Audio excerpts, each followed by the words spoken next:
Welcome back to the Comptia Network Plus course. Now let's discuss some important specifics of the most popular 802.11 wireless LANs, 2.4 GHz 802.11b. First on the menu is the 802.11b standard. It was the most widely developed wireless standard and it operates in the 2.4 GHz unlicensed radio band that delivers maximum data rate of 11 megabits per second. The 802.11b standard has been widely adopted by both vendors and customers who found that its 11 megabits per second data rate worked pretty well for most applications, but now 802.11b has a big brother, 802.11g. An interesting thing about all 802.11 wireless LAN products is that they have the ability to data rate shift while moving. This allows a person operating at 11 megabits per second to shift to 5.5 megabits per second, then 2 megabits per second, and finally still communicate farthest from the access point at 1 megabits per second. And furthermore, this rate shifting happens without losing the connection, with no interconnection from the user. Rate shifting also occurs on a transmission by transmission basis. This is important because it means that the access point can support multiple clients by varying speeds depending upon the location of each client. The problem with all 802.11b communication lies in how the data link layer is dealt with. In order to solve problems in the RF spectrum, a type of Ethernet contention management was created called Carrier Sense Multiple Access with Collision Avoidance, CSMACA. CSMACA also has an optional implementation called a request to send, clear to send, RTS, CTS, because of the way that hosts communicate with the access point AP. For every packet sent, an RTS, CTS and acknowledgement must be received, and because of this rather cumbersome process, it's kind of hard to believe it actually works when you use this. To get a clear picture, check out figure 12.3. Figure 12.3 802.11b CSMACA, which is Carrier Sense Multiple Access Collision Avoidance. 2.4 GHz 802.11g. The 802.11g standard the 802.11g standard was ratified in June 2003 and is backward compatible to 802.11b. The 802.11g standard delivers the same 54 megabits per second maximum data rate as you'll find in the 802.11a range, or runs in the 2.4 GHz range, the same as 802.11b. Because 802.11bg operates in the 2.4 GHz unlicensed band, migration to 802.11g is an affordable choice for organizations with existing 802.11b wireless infrastructures. Just keep in mind that 802.11b products can be software upgraded to 802.11g. This limitation is because 802.11g radios use different chipset in order to deliver the higher data rate, but still, much like Ethernet and fast Ethernet, 802.11g products can be commingled with 802.11b products in the same network. Yet for example, on completely unlike Ethernet, if you have 4 users running 802.11g cards and the other user starts using an 802.11b card, everyone connected to the same access point is then forced to run the 802.11b signal modulation method, an ugly fact that really makes throughput suffer so badly. So to optimize performance, it is recommended that you disable the 802.11b only modules on all your access points. To explain this further, 802.11b uses a modulation technique called direct frequency spread spectrum DSSS. That's just not as robust as the orthogonal frequency division multiplexing OFDM modulation used by both 802.11g and 802.11a. 802.11g clients using OFDM enjoy much better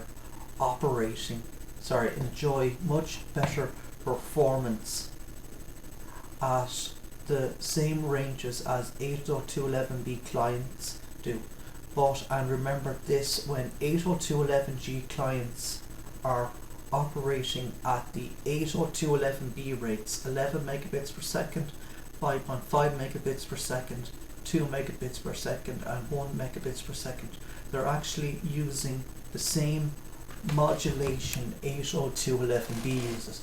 So regarding the throughput of different wireless LAN standards, you now know that 802.11b has a throughput of 11 megabits per second and 802.11g has a top throughput of 54 megabits per second.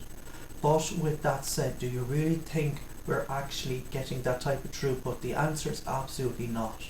This is because in reality about 70% or more of the RF bandwidth is used for management of the wireless network itself. The actual bandwidth the user experiences using an application is called goodput, even though you won't hear the term used a lot.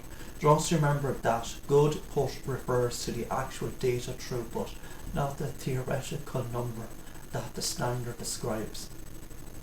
Figure 12.4 shows the 14 different channels, each 22 MHz wide, and the FCC released in the 2.4 GHz range.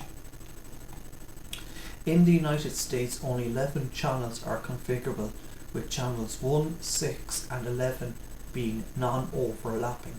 This allows you to have 3 access points in the same area without experiencing interference. You must be aware of channels when installing an access point in a large environment, so you do not overlap channels. If you configure an access point with channel 1, then the next access point will be configured in channel 11, the channel farthest from the configured on the first access point. 5 GHz 802.11a.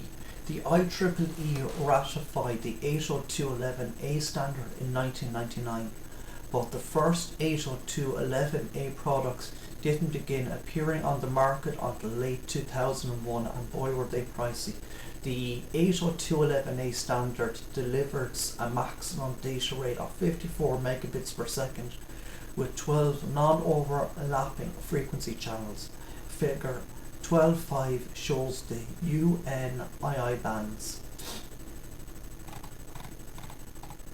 Operating in the 5 GHz radio band, 802.11a is also immune to interference from devices that operate in the 2.4 GHz band, like microwave ovens, cordless phones and Bluetooth devices. 802.11a isn't backward compatible with 802.11b because they are different frequencies, so you don't just get to upgrade part of your network and expect everything to work together in perfect harmony. But no worries, there are plenty of dual radio devices that will work in both types of networks. A definite plus for 802.11a is that it can work in the same physical environment without interference from 802.11b users, similar to the 802.11b radios. All 802.11a products have the ability to data rate shift while moving. The 802.11a products allow the person operating at 54 megabits per second to shift to 48 megabits per second, 36 megabits per second, 24 megabits per second, 18 megabits per second, 12 megabits per second, and 9 megabits per second, and finally still communicate farthest from the access point at 6 megabits per second. 5 gigahertz 802.11h. The FCC added 11 new channels in February 2004, and in 2008 were finally able to begin using these channels based on manufacturers' releases of more 802.11a 5 gigahertz products. This means that we've gained access up to 23 non-overlapping channels, and there are even 2 new features to the 5 gigahertz radio that are part of the 802.11h specification: dynamic frequency selection DFS and transmit power control TPC. Dynamic frequency selection. This cool feature continuously monitors a device operating range from any radar signal that are allowed to operate in portions of the 5 GHz band as well as 802.11a before transmitting. If DFS discovers any radar signals, it'll either abandon the occupied channel or mark it as unavailable to prevent interference from occurring on the wireless LAN. Transmit power control. Even though it's been employed by the mobile phone industry for a long time, this technology has some handy new uses. You can set the client machine's adapter and access points transmit power to cover various size ranges, a feature that's useful for many reasons. For one setting, the access points transmit power to 5 milliwatts MW, reduces cell range, which works great if you've got a compact area with high density usage.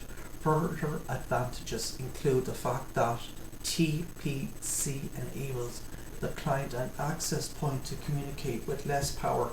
This means that the client machine can fine-tune its transmit power dynamically so it uses just enough energy to preserve its connection to the access point and conserve its battery power, plus reduce interference on the neighbouring wireless LANs. 2.4 GHz, 5 GHz 802.11n.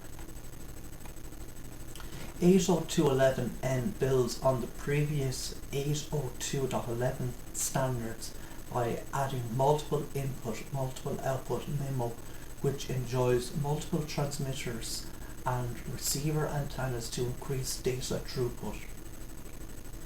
802.11 can have up to 8 antennas, but most of today's access points use 4. These are sometimes referred to as smart antennas, and if you did have 4 of them, 2 would be used for transmitting simultaneously with the other 2 receiving simultaneously. This setup would allow for much higher data rates than 802.11a/b/g. In fact, the marketing people claim it would provide about 250 megabits per second, but personally I've never seen that level of throughput. Even if what they're saying is true, exactly how would that help if all you got is a 100 megabits per second DSL connection to the internet? Unlike 802.11a and 802.11g, which are locked into using the 5.0 GHz and 2.4 GHz spectrum respectively, with 802.11n you can control which of the spectrums or both you want to allow in your wireless LAN. Listed next are some additional components of 802.11n that give people reason to say 802.11n has greater reliability and predictability. 40 MHz channels 802.11g and 802.11a use 20 MHz channels, and tones on the side of each channel are not used to protect the mirroring carrier, which means that 11 megabits per second are unused or wasted. 802.11n aggregates two carriers to double the speed from 54 megabits per second to 108 megabits per second. Add the 11 megabits per second that we gain from not wasting the side tones, and we have 119 megabits per second. MAC efficiency. 802.11 protocols requires acknowledgement of each and every frame. 802.11n can pass many packets before an acknowledgement is required, which saves you an overhead. This is called block acknowledgement. Multiple input, multiple output, MIMO. Several frames are sent by several antennas on several paths and are then combined by another set of antennas to optimize throughput and multipath resistance. This is called spatial multiplexing. So I'm going to leave it here today for this video. If you like listening, please consider sharing and subscribing. Thank you.